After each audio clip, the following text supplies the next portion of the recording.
All right, Sagar, what's on your radar? Well, there are many enemies of the people in the American elite, almost too many to count.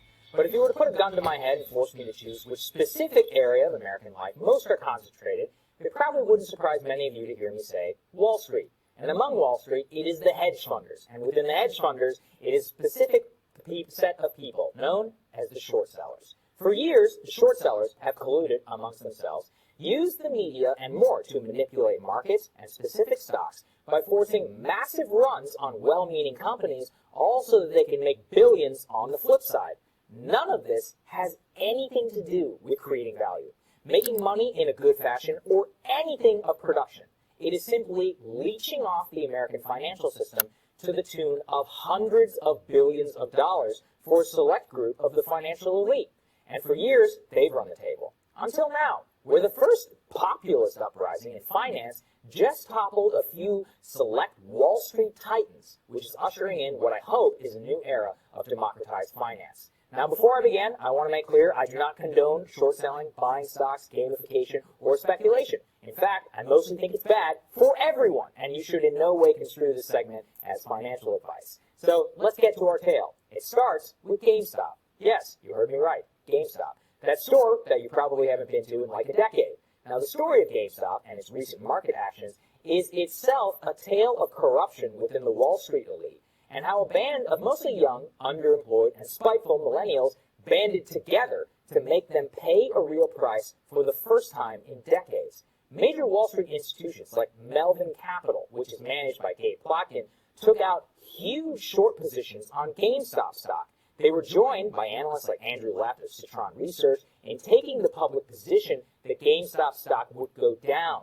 Now, this is a classic Wall Street maneuver. You take a short position, you and many others in the financial in circle all say publicly the stock is going to go down, which causes people who care about what they do to sell. The stock goes down, they make a lot of money. Well, now they've been literally doing this for years. But then a merry band of people on Reddit, they took notice on a subreddit. It's called Wall Street Bets. It has 2.2 million traders. And they said, you know what? Hold on a second. A user in April 2020 took notice that 84% of all GameStop stock at the time was held in short, a massive bet for no discernible reason. That Reddit user implored others to buy the stock and to instruct their own brokers not to allow their shares to be lent towards short positions of short sellers. This alone caused the stock to soar by nearly 50% in a single day, which, as Bloomberg knows, was the biggest gain in 18 years of the company history. But this is where things get really crazy. Slowly, other Redditors began to realize that by banding together, they could do two things. First, that their power in numbers combined with the power of trading platforms like Robinhood could enable them to act together, and two, that by pushing the stock up collectively, they could make more money and screw over major heavy hitters on Wall Street. To be clear, this is all speculative and gambling, and it's bad. But a lot of people are going to lose a lot of money. But if this entire thing is a scheme, and it's all made up anyways, then why shouldn't the little guys make some of the money instead of the titans? And that's what's happened here. Soon, GameStop stock was up an eye-popping 1,100%. Right now, as I'm giving this monologue, the stock trades around $280 a share. Less than 2 weeks ago, it was $20. A few Redditors got rich. A few more are definitely going to get scammed. But what's really beautiful is who lost out. Melvin Capital, who is backed by some of the biggest guys on Wall Street, needed a $2.75 billion cash injection yesterday after losing billions on the stock. They declined a full 15% in just the first few weeks of the year. That's right. A bunch of people on Reddit with Robinhood accounts delivered a body blow to one of the biggest speculators on the street. You just love to see it. But apparently I'm the only guy in media who does like to see it. Because over on the financial news channels, they are losing their minds. In fact, since I actually don't watch too much financial news, I saw Jim Cramer, of all people, who's making sense, after an analyst on CNBC accused Redditors of possible illegal collusion and then suggested, with a straight face, it might be foreign powers at work manipulating our markets. I'm serious. Take a listen. What kind of case do they have? We like the stock. We like the stock. I mean, that's the when Ryan Cohen got in, he bought 15%, and $8, he's on the board. We like the stock. How is that bad? Or do you think that they're concentrated and doing some sort of manipulation if they say they like the stock? Well, I don't know if they're concentrated because I don't have subpoena power and I can't really go out and look at it. I can argue, I don't even know if there are foreign powers at work here behind the scenes trying to make chaos of our markets. Is there something in the water with these people? They have to blame Russia when something happens that they don't like? But what really you just witnessed is that when regular people do what the billionaires do, then they start crying about crimes, they want the SEC involved, they want to know if it's illegal when the little guy does what they do in a less highbrow version and without a suit on. That's what's at play here. Wall Street is shook because multi-billionaires who recklessly gambled on stock are getting screwed. They're targeting average retail investors for having some fun online because it reveals just how much of a sham that this all is. People are referring to stocks that Redditors are buying, like Palantir and BlackBerry and Nokia and GameStop, as meme stocks, with the idea that their value is being memed into existence. But let me put on my Morpheus glasses and say this. What if I told you that many of the most valuable stocks on Wall Street are just as much, if not more so, of a joke and a meme? It's just that the people doing the memeing in their case has nothing to do with the normal people who are buying them, but instead an internal cartel of elites who take massive bets on normal companies and then manipulate markets through their allies in the media or by convincing other big shot investors to follow their lead. In other words, it's all fake, all of it. What the Wall Street elites can't stand is that the people other than them are making money. And over on CNBC, they're already campaigning to use their connections in government to go after it. Take a listen. And there is something inherently wrong within the regulatory structure if this can be allowed. Oh, now something's wrong. It really is incredible. After looting billions during this pandemic, trillions of dollars in bailouts, what prompts a call for government action on CNBC? It's people making money online at the expense of the billionaire gambling class. Well, I, for one, think that the little guys online deserve just as much of a shot to be reckless as the hedge fund class. So game on. And Crystal, I've loved this story. I've been following it now for the last 72 hours or so, and it's just incredible. And just this morning, I wanted to make sure I could pull this too. CNBC, Squawk Box, had the gall to have on the CEO of the NASDAQ, the trading platform, in which they were calling for more regulation. When's the last time that you saw the head of a trading platform call for more regulation? Let's take a listen. I'm serious. I want you guys to see this. One of the things that we're talking about is maybe misinformation and pump and dumps, and it's occurring on social media again. It just, I'm wondering whether it's part of the same problem, the type of regulation that we finally need to consider. And like I said, we should always have a light touch with regulation, but you're seeing the way things can get started. Again, this is different. Maybe it's Reddit, maybe it's not Facebook, but you're seeing the same situation. At this point, it's not about an election. It's not about an insurrection, but there are interesting things happening that seem to be spawned to some extent, or at least blown out of proportion by social media again, Adina. Well, I do think, though, that as we look at these new technologies that are there available to everyone, including investors, I think it's also important for regulators to understand that, manipulation is manipulation, whether it's happening through a new technology medium or it's happening through traditional mail.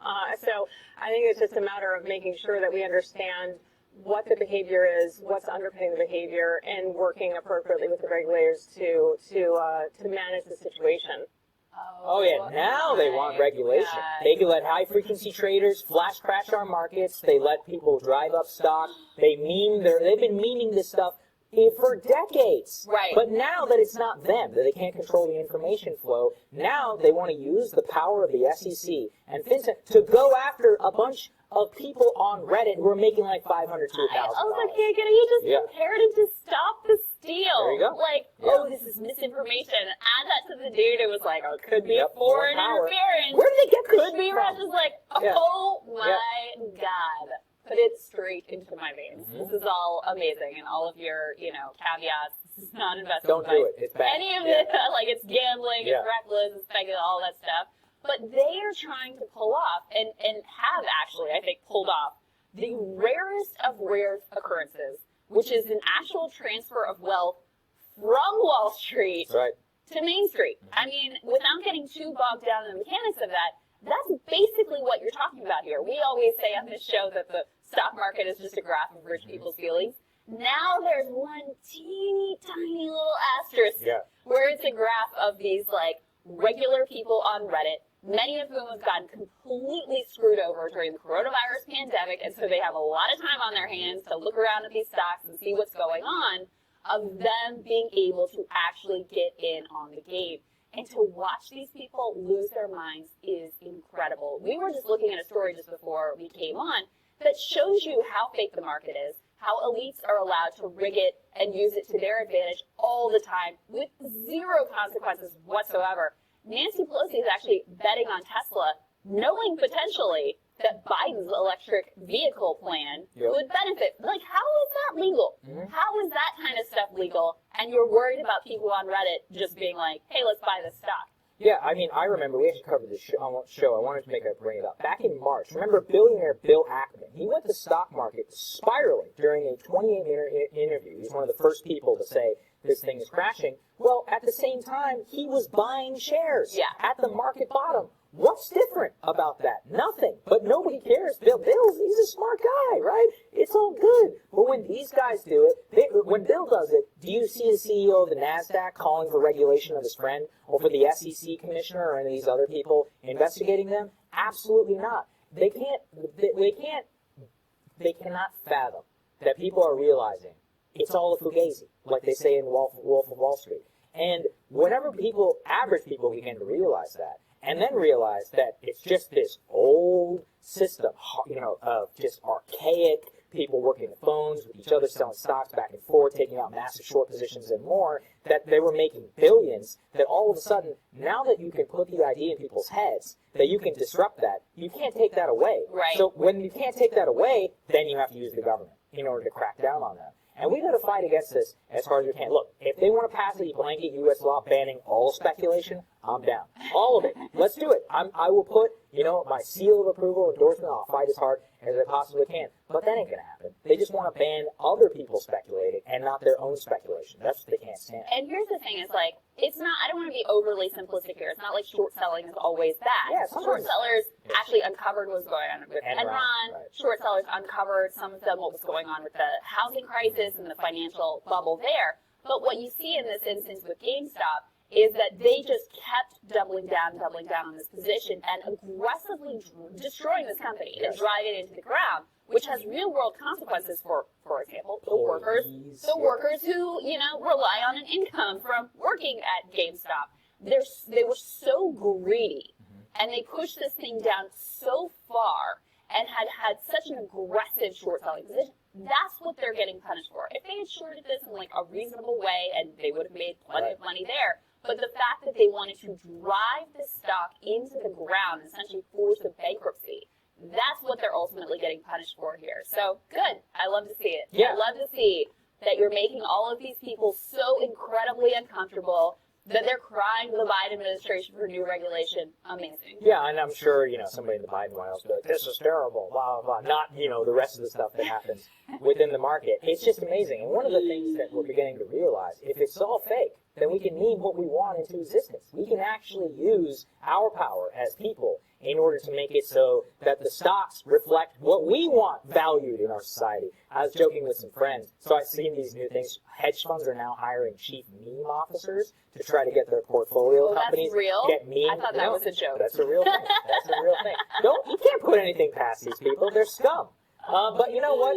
We should volunteer to try and push stocks up that are actually productive, like steel companies or the companies that actually pay their workers well and more. So if we have that within our power, why don't we do it? Because this is an easy way. It's free market at its best. And that's something that we need to... What it is with the internet and more. We've seen this with how Bernie Sanders, how much did he raise for his campaign? $250 million? That's a lot of money. On an average donation of $20? Even on the Trump campaign. Look, you can say whatever you want about Trump, but the guy raised a lot of small dollar donations. With the power of the internet and collective action, you can actually take major players down in politics. Not always going to work out. It's a very entrenched system. But this is actually very hopeful and inspiring. Yeah, or you could think about, it's actually really interesting because you could also think about pushing up the stock value of companies that really have broad-based profit-sharing groups so that their workers and employees are actually cut in on when that stock price goes up.